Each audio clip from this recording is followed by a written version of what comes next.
Show में। गैर कानूनी हाउसिंग सोसाइटीज LDA के मुबैना बदउन्वान अनासिर बेनकाब।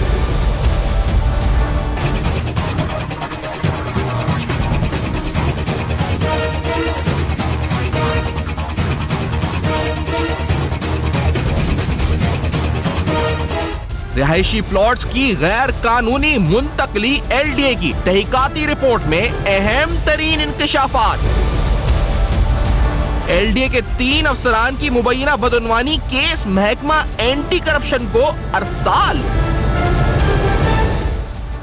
अस्सलाम वालेकुम। पस पर्दा हकायक सनसनीखेज इंकशाफात प्रोग्राम बेनकाब में हूं आपके साथ सैफान खान। लाहौर डेवलपमेंट अथॉरिटी आज अहम तरीन मौजू है और इस मौजू से मुंसलिक अहम तरीन हकायक आपके सामने बेनकाब करेंगे। आपको ये बताते चले क्योंकि प्राइम मिनिस्टर ऑफ पाकिस्तान का एक विजन है हाउसिंग सोसाइटीज को लेकर। अभी रिसेंटली उन्होंने वर्टिकल ग्रोथ और हॉरिजॉन्टल ग्रोथ ये फर्क बताया था और किस तरह ग्रीन स्पेसेस की जरूरत है,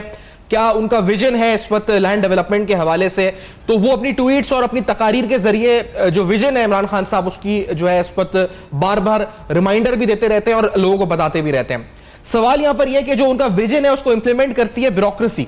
और ब्यूरोक्रेसी जैसे मिसाल के तौर पर रेगुलेटरी जिनका कंट्रोल है इन तमाम चीजों के ऊपर, वो इस्लामाबाद में CDA हो, वो कराची में SBCA या KDA हो, या वो लाहौर में LDA हो, लाहौर डेवलपमेंट अथॉरिटी। एक रेफरेंस आपके सामने रखते हैं और ये रेफरेंस लाहौर डेवलपमेंट अथॉरिटी ने ही अपने अफसरान के खिलाफ एंटी करप्शन को अरसाल किया। DG एंटी करप्शन एस्टैब्लिशमेंट को यह भेजा गया है 8/3/2019 को, यानी 8 मार्च 2019 को, जिसके अंदर लाहौर डेवलपमेंट अथॉरिटी ने यह इस्तदा की है कि 3 अफसरान जिनके नाम इस तरह से हैं जी, उन्होंने कहा है कि नवीद कौसर भट्टी जो कि उस पर डेपुटेशन पर थे, मोहम्मद असलम कनूगो जो कि डिसमिस हो चुके हैं सर्विस से, शेख फरीद अहमद डिप्टी डायरेक्टर है, और मलिक जावेद नसीम जो डायरेक्टर लैंड है, लैंड डेवलपमेंट LDA के, और इसी तरह से ताहिर नसीर जो बेनिफिशियरी थे इस केस के अंदर, कि इनकी वजह से basically the illegality caused a loss of billions of rupees to LDA, जो इस रिपोर्ट में कहा गया, इस खत में या आप कह सकते हैं इस रेफरेंस में कहा गया। इस पे डायरेक्टर लैंड डेवलपमेंट के दस्तखत हैं लाहौर के, LDA लाहौर के, और एक एग्जेम्पशन मैनूवर की गई थी जो fraudulently in connivance with LAC and officials और ऑफिसर्स ऑफ DLD, यानी जो डायरेक्टर लैंड डेवलपमेंट है उनके ऑफिस और मिल के ये काम किया था, जिससे तकरीबन करोड़ रुपए का नुकसान, जो रिपोर्ट कहती है this is a loss of crore of rupees was caused to LDA in the fraud. The fraud has been caused in connivance with of LAC with the officials officers of DLD office. ये criminal cases की registration की इस वक्त उन्होंने कहा है इस report के अंदर एंटी करप्शन ने जो को अरसाल की गई है, DG एंटी करप्शन को अरसाल की गई है बाय द DLD। इस अहम तरीन रिपोर्ट के मंदरजात जो है इस वक्त वो हमें बताते हैं कि LDA के ये अफसरान, लेकिन ये अफसरान अभी भी पोस्ट पर है, यानी मिसाल के तौर पे जिनका मैंने नाम लिया Malik Javed Naseem, he is presently serving as the DG parks and horticulture authority Sargodha. Sheikh Farid Ahmed is serving as anti corruption establishment director. तो ये इस वक्त खुद डायरेक्टर एंटी करप्शन एस्टैब्लिशमेंट है गुजरावाला के, और नवीद कौसर भट्टी जो है he has retired from service. तो ये LDA की अपनी रिपोर्ट है, ये LDA का अपना करप्शन रेफरेंस है, और ये अफसरान जो इस वक्त हबीबी सर्विस के ऊपर है इनके खिलाफ क्रिमिनल केसेस रजिस्टर कराने की इस्तदा की गई है कि मुबैना तौर पर बदउन्वानी मुलव्वस है। मेरे साथ जनाब सीनियर सहाफी राना अजीम साहब मौजूद हैं, इसकी तहकीकाती जो पहलू मजीद उजागर करेंगे। ब्रिगेडियर रिटायर्ड सैयद गजरफर अली साहब मेरे साथ मौजूद है, सीनियर तर्ज़निगार हैं,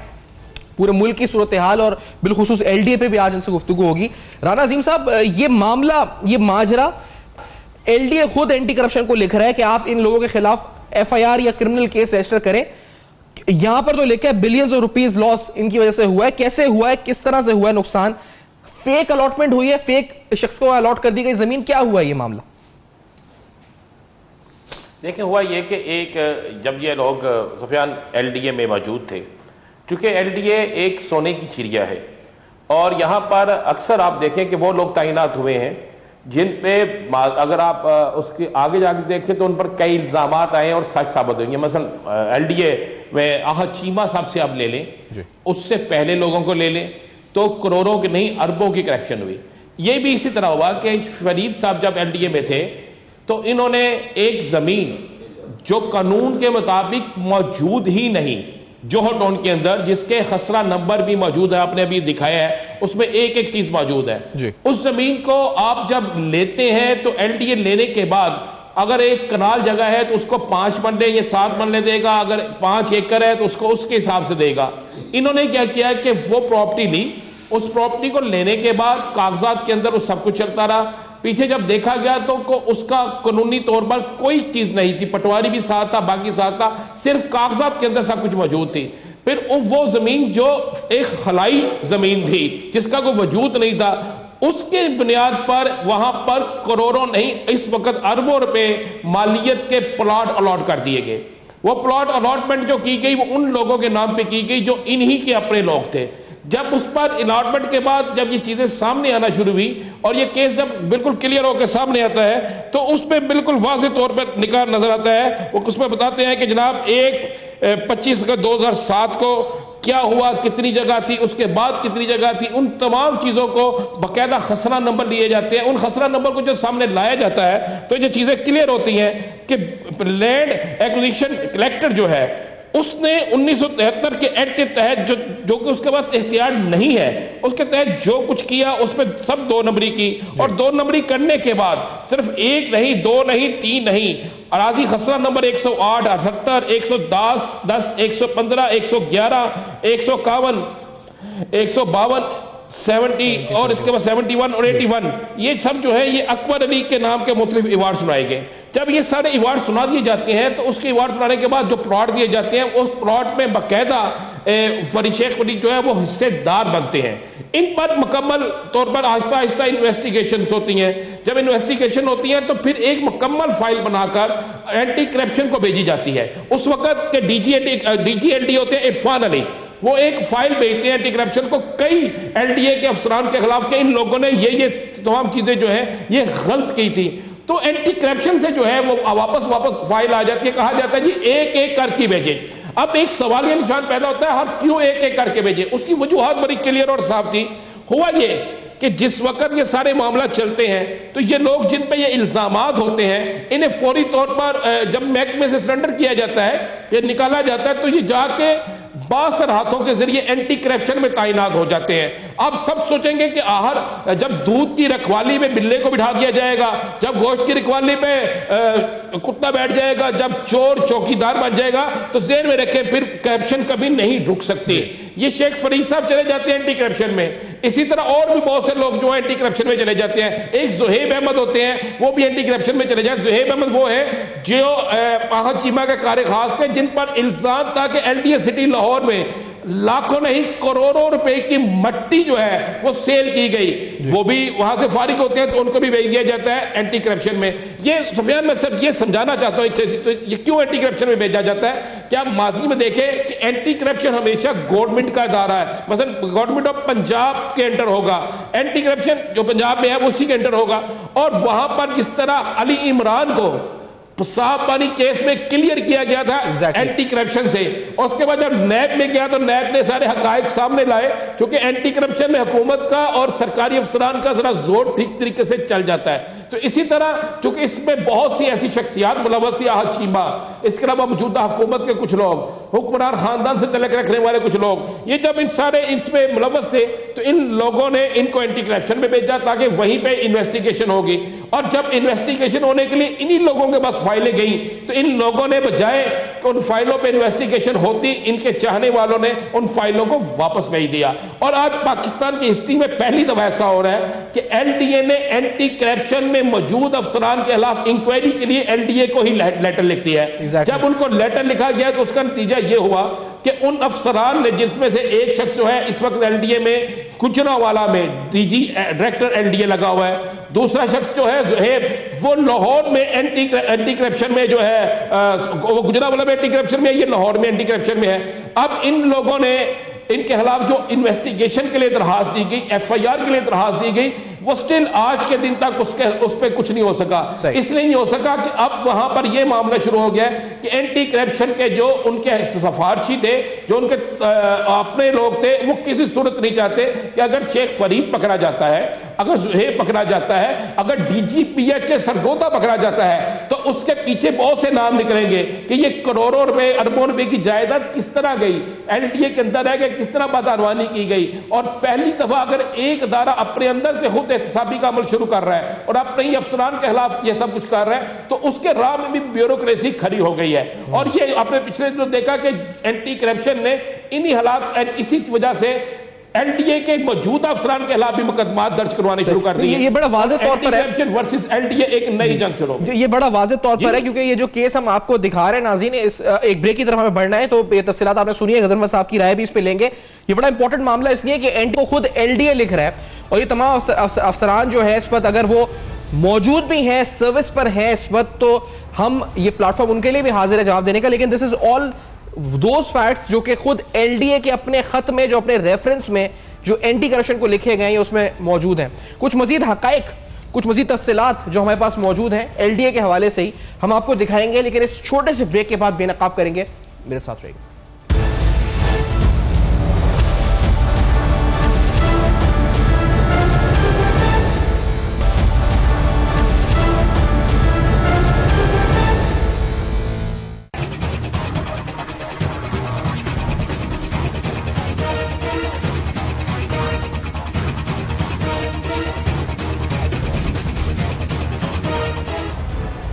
वेलकम बैक। आप देख रहे हैं बेनकाब, और अहम तरीन हकायक एलडीए का अपना खत जो एलडीए की तरफ से, यानी लाहौर डेवलपमेंट अथॉरिटी की तरफ से महकमा एंटी करप्शन को अरसाल किया गया, जिसमें रेफरेंस की बात या फिर क्रिमिनल केस बनाने की बात की गई चंद अफसरान के ऊपर। यहां जिक्र है जी, ये एग्रीमेंट जो हुआ है इस वक्त लैंड की सेल का, इस रेफरेंस के मुताबिक ये 1987 में अकबर अली ने एक एग्रीमेंट किया ताहिर नसीर खान, जिसके बारे में कहा गया कि he is the beneficiary in this case. और जिस जमीन है जी वो 33 कनाल 3 मरले की जमीन है, जो खसरा नंबर 80, 108, 78, 110, 81, 115, 118, 151, 152, 70, 71, और ये consequently he was allocated plots number 32H, 33H।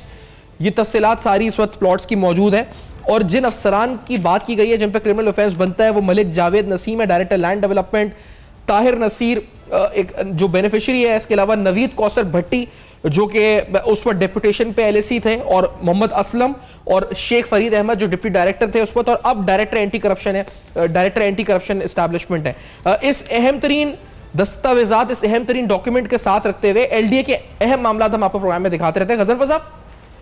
Regulator का रोल यह है कि रेगुलेटर तो रोकता है करप्शन को। अनफॉर्चुनेटली आप लाहौर की बात करें, आप कराची की बात करें, इस्लामाबाद की बात करें, यहां तो रेगुलेटर जो है वो उल्टा इस्तेमाल हो रहा है, और वो खुद करता है बदअनवानी मुबैना तौर पे, जैसे ये केस है। कैसे विजन इंप्लीमेंट होगा प्राइम मिनिस्टर का इस तरह के मामला जब सामने आते हैं? तो गजनफर साहब, असल में अगर आप एलडीए, सीडीए, केडीए, ये जितने अपने डेवलपमेंट अदारे देख लें, पहले तो इसमें देखें कि यहाँ पे लोग लगते कौन हैं। लोग लगते सिर्फ वो हैं जो हुक्मरानों से नज़दीक होते हैं। आपने देखा सीडीए में जब पीपल्स पार्टी की गवर्नमेंट आई थी तो एक एयरफोर्स के रिटायर्ड अफसर को लगाया, रिटायर्ड अफसर एयरफोर्स का था, जिसको सीडीए का चेयरमैन लगाया गया था। और इसके साथ साथ आप आगे देखते जाइए कौन लोग चेयरमैन है। इसी तरह यहाँ लाहौर में तो एलडीए में तो ये एक बड़ी पेट रिवायत रही है कि एलडीए के अंदर पोस्ट ही उन अफसरों को किया जाता है जो जिसकी हुकूमत होती है उसके वो मंजूर नज़र होते हैं। और इससे पहले भी आपने देखा मुख्तलिफ, इवन मैं कहूँगा अगर आप if you go back to Pervez Musharraf Sahab के रिजीम में जाएँ तो उस ज़माने में जो एलडीए में लोग लगे वो भी अपने जो आपके हुक्मरान हैं, हुक्मरानों के साथ साथ यहाँ पे पंजाब में सिंध की तरह एक बहुत बड़ा लैंड माफिया ऑपरेट करता है, जो बेनिफिट करता है अपना जो लोग सीट ऑफ पावर में होते हैं, और वो फिर मनूवर करते हैं। इसलिए इसमें जो आप जो चीज़ पॉइंट आउट कर रहे हैं, इससे पहले तो एक चीज़ होनी चाहिए कि एलडीए में जो आग लगी थी बिल्डिंग में, उसमें लोगों ने टॉप से कूद के खुदकशी की थी। तो जो हुकूमत वक्त थी और जो एलडीए का डीजी था, उसके ऊपर कत्ल का मुकदमा बनता था कि जी आग क्यों लगी, और अगर आग लगी तो आप लोगों को इवैक्यूएट क्यों नहीं कर रहे। लेकिन हमारे यहाँ जो बेहिस हुकूमत है, जो बेहिस लीडर हैं, जिन्होंने मॉडल टाउन में 18 लोगों को पॉइंट ब्लैंक रेंज पे गोली मार दिया, और आज डिज़ाइनर सूट पहन के कोई लीडर ऑफ द अपोजिशन है और कोई मेंबर नेशनल असेंबली है, और उनके अंदर इतनी अखलाकियात नहीं है और इतने मतलब गंदे लो मोरल के मालिक हैं वो लोग कि उनको उन लोगों का दर्द नहीं है जो मर चुके। तो तो आप एलडीए की बात करते हैं, आपको याद है कितने लोग सफोकेट हुए थे जब एलडीए में किसी के खिलाफ मुकदमा लगा। उस वक्त डीजी एलडीए को तो उस वक्त फट्टे पे लेके आना चाहिए था कि तुम्हारा सिस्टम कैसा ऐसा था। किसी महजब मुल्क में ये चीज होती तो क्या वो डीजी एलडीए दोबारा डीजी लग सकता था, या वो कॉरिडोर ऑफ पावर में रह सकता था, या वो चीफ मिनिस्टर और वो लोग जो वो बच सकते थे सजा से। लेकिन आज तक लेकिन गजर साहब एक सवाल यहाँ पर है, ये बड़ी अहम बात आप बता रहे हैं, लेकिन चले एलडीए में तो आपने बता दिया किस तरह के लोग लगते हैं, महकमा एंटी करप्शन में किस तरह के लोग लगते हैं, वहां क्या हो रहा है इस वक्त जब एंटी करप्शन को खत लिखा जा रहा है कि खुद आपके अफसरान जो एंटी करप्शन में हमारे पास एलडीए में डेपुटेशन पर थे, आप डायरेक्टर एंटी करप्शन बन चुके हैं, तो एंटी करप्शन में तो अब हसनैन असगर साहब बड़ा हमने नाम सुना, उनका चर्चा है,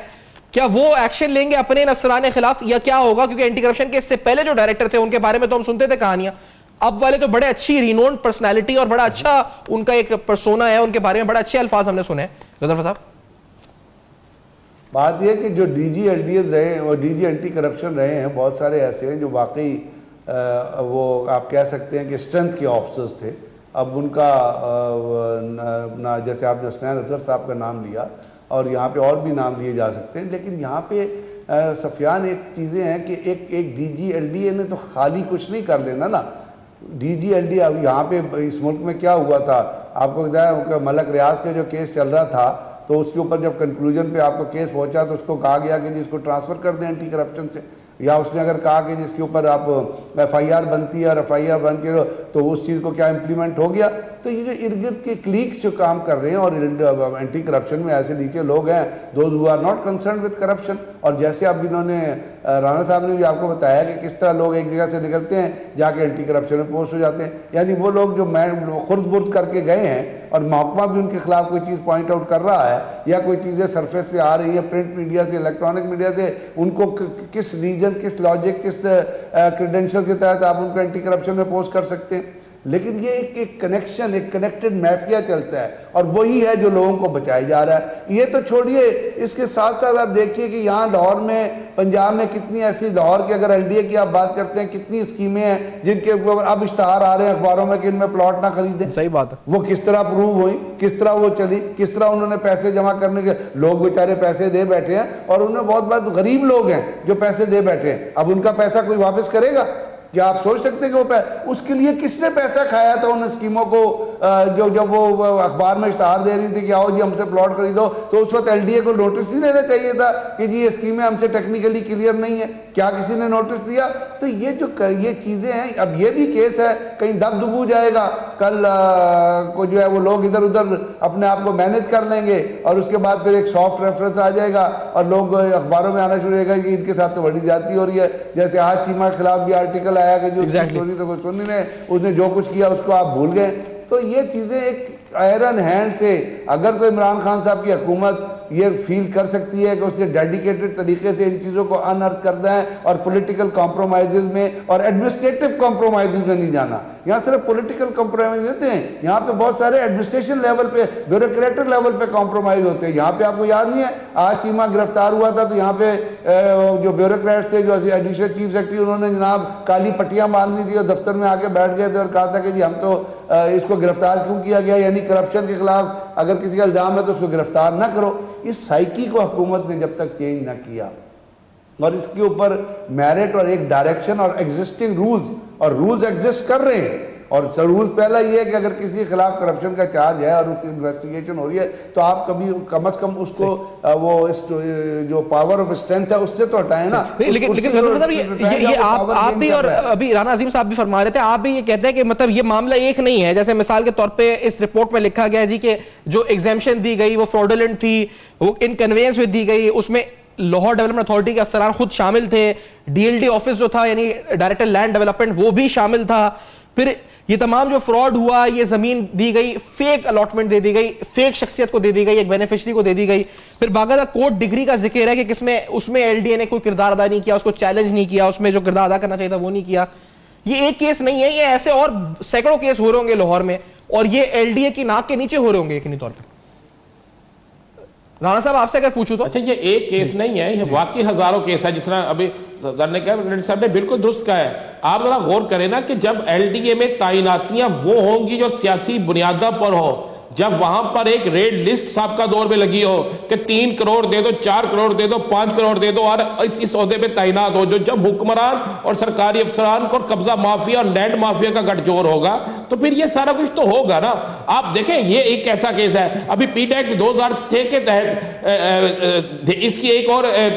डीजीएलडीए की तरफ से सेक्रेटरी सर्विसेज को लेटर लिखा गया है कि जनाब ये शख्स अब अपनी जॉब नहीं कर सकता, इसके खिलाफ कार्रवाई करनी चाहिए। कानून के मुताबिक तो पीडा एक्ट 2006 जो है उसके साथ जैसे लिखा जाता है फौरी तौर पर सेक्रेटरी सर्विस को इसको हटाना होगा। और ये अब केस है हुकूमत के लिए भी, एंटी करप्शन के लिए भी टेस्ट केस है, जो एंटी करप्शन महकमे के, लेकिन एक ब्रेक का हमें कहा जा रहा है। तो ये जो टेस्ट केस, जो लिटमस टेस्ट आप कह रहे हैं गवर्नमेंट के लिए, मैं भी समझता हूं ये लिस्ट है गवर्नमेंट के लिए कि अब वो एलडीए को किस तरह या फिर एलडीए, सीडीए, केडीए, एसबीसी, ये सबको किस तरह साफ करता है, अगर वो वाकई में चाहते हैं इमरान खान साहब का विजन इंप्लीमेंट करना। आफ्टर दिस ब्रेक कुछ और अहम हकाइक जो खतूत लिखे गए, एफआईआर, क्या क्या हिस्ट्री है ऐसे ऑफिशियल्स की बदउनवान मुबैना, हम दिखाएंगे, लेकिन इस ब्रेक के बाद हमारे साथ रहेगा।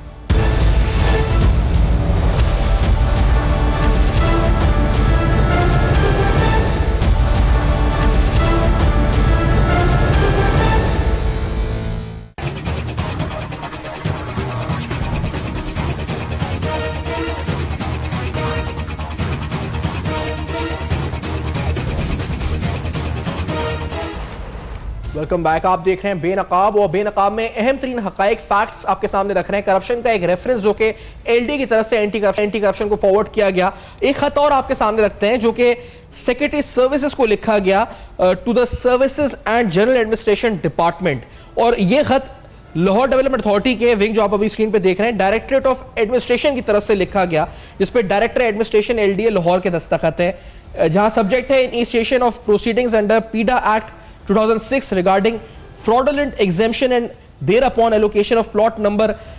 106, 179, 133, यानी अगर मैं पढ़ दूं तो 106, 179, 133, 171, 148, block D M A Johar town Lahore, in file number JPAP और फाइल नंबर दिया हुआ है। I am directed to refer to the subject cited and to enclose herewith the gist of allegations and the list of witnesses regarding the subject called matter. In this regard, it is requested that as the actions of the officers mentioned in the report caused loss of worth millions of rupees to the government exchequer, hence departmental proceedings may be initiated against them under PIDA Act 2006. Rana अजीम साहब, ये 12 मार्च 2019 यानी कल की तारीख में लिखा गया, और इस पर क्या एक्शन हो रहा है, होगा, या हम तवक्को रखे कुछ नहीं होगा? देखें, यही तो मैंने कहा था कि ये अब एक चैलेंज है होम सेक्रेटरी के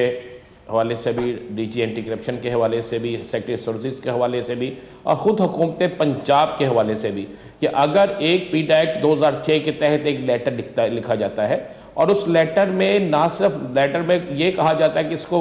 क्यों फारग किया जाए नौकरी से, उसमें उनकी वजूहात, उन केस का तमाम हवाला दिया जाता है, उससे पहले एक रेफरेंस भेजा जाता है, और अगर उसके बाद भी वो शख्स वहीं पर तैनात रहता है तो इसका मतलब है कि तगड़ी ब्यूरोक्रेसी और करप्शन करने वाला माफिया जो है वो जीत गया, हुकूमत और सेक्रेटरी सर्विसेज और डीजी एंटी करप्शन हार गया। देखिए, कल के दिन में ये लेटर जारी हुआ है, आज उनको वसूल हुआ होगा, कल तक अगर इस पे अमल शुरू नहीं होता और वो शख्स जिस पर मुबैना करप्शन का इल्जाम है, और अगर वो अपनी सीट पर मौजूद रहता है और बतौर डायरेक्टर एंटी करप्शन वो और एक दूसरे शख्स जो है वह, बाकी लोग भी अपनी सीटों पर पजमान रहते हैं और काम करते रहते हैं, तो फिर ये बात समझ लेनी चाहिए कि चोर और चौकीदार आपस में मिले हुए हैं, या तगड़ा माफिया जो है वो किसी सूरत में भी उसका एहतसाब नहीं हो सकेगा। देखिए, अब अभी आपने बड़े जिक्र किया है 2008 में जब ये तैनात नहीं थे